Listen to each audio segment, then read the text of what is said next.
Hi guys, it's Sunny. So this is a part 2 video. So if you missed part 1, definitely click back and check that out. I just posted that on Dancing Queens and the odds for a series renewal for a season 2. So just a little background in case you don't know who I am. My name is Sunny. I'm a professional ballroom dancer. That means I've competed and performed, and I've even done pro. Though not as the amateur, as the pro for many years, which you saw that type of dancing on Dancing Queens. I've been involved in an ancillary way in a variety of reality ballroom TV shows, like Ballroom Boot Camp. So You Think You Can Dance. Dancing with the Stars. So if you'd like to hear more about that stuff, definitely comment below. Otherwise, I want to continue with Dancing Queens.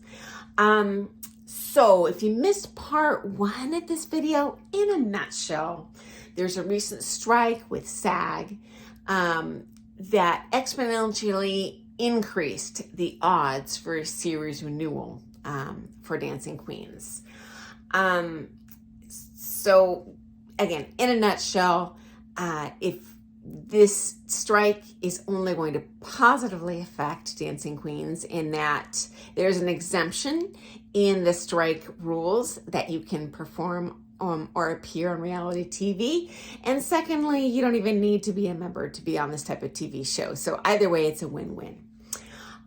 So first off, another really important point I wanted to add in this part 2 is just to give you a heads up, the networks are very aggressively recruiting, not only for Dancing Queens, but shows like this. So ballroom dance reality TV.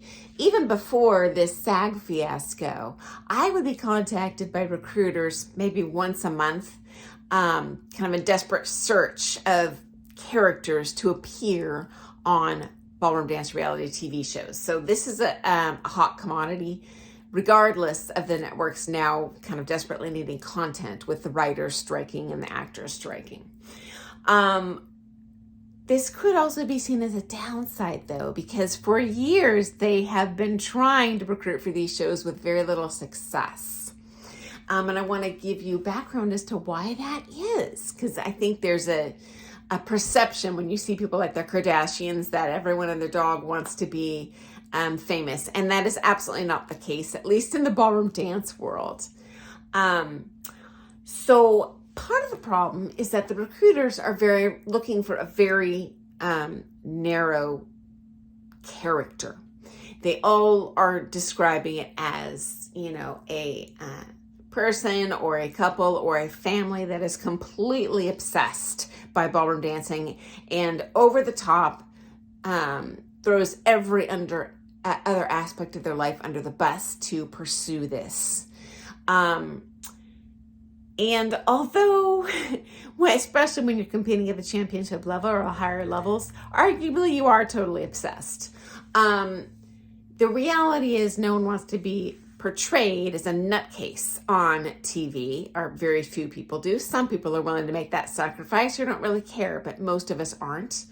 And secondly, probably more important, the more obsessed we actually are in real life, the less likely we want to be on a TV show, let alone a reality TV show, because you waste a lot of time. You take that time away from your dancing pursuits to broadcast, to film.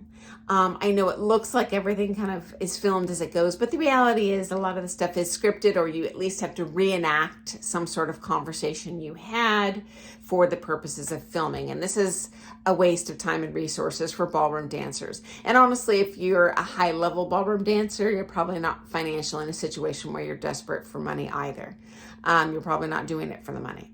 So, that can be a little bit of a challenge for them right now, still trying to recruit people.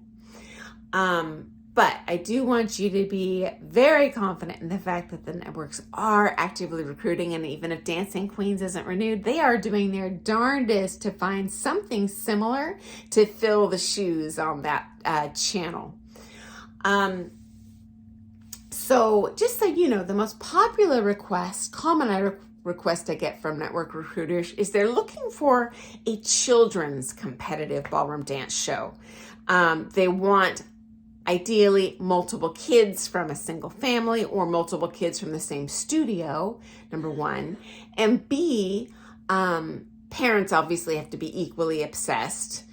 C, they want the couples or individuals that they pick to be likely to win in the competitions that they do film.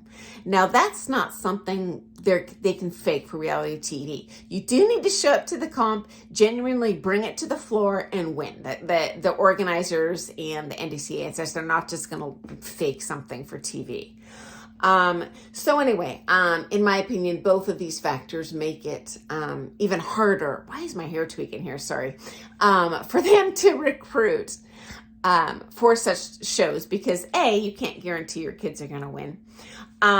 B, most couples that have children who are totally into ballroom dancing actually have some kids that aren't. And so you're already kind of throwing those non-dancing kids under the bus if you're aggressively, pursuing an elite level competition career for your kids that do dance. Why on earth would you want to further throw those kids under the bus and give them even less time?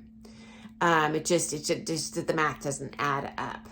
Also, I can tell you as a parent myself, most of us have zero interest. Again, we're not like the Kardashians. We are not going to use our kids for fame. We actually want the best for our kids. If you have any questions about this half of the video, definitely comment below. And if you have more questions, please ask. If you like the content, please subscribe to my channel and put the thumbs up button on because I'm not monetized at all. I just do it because I love seeing those thumbs up. I love reading your comments and I get super excited when I get a subscription because YouTube does notify me every single time, which makes my day. So anyway, thanks for joining me and I hope that's as good of news for you as it was for me to hear. So I will see you soon. Thanks for joining me today. Bye.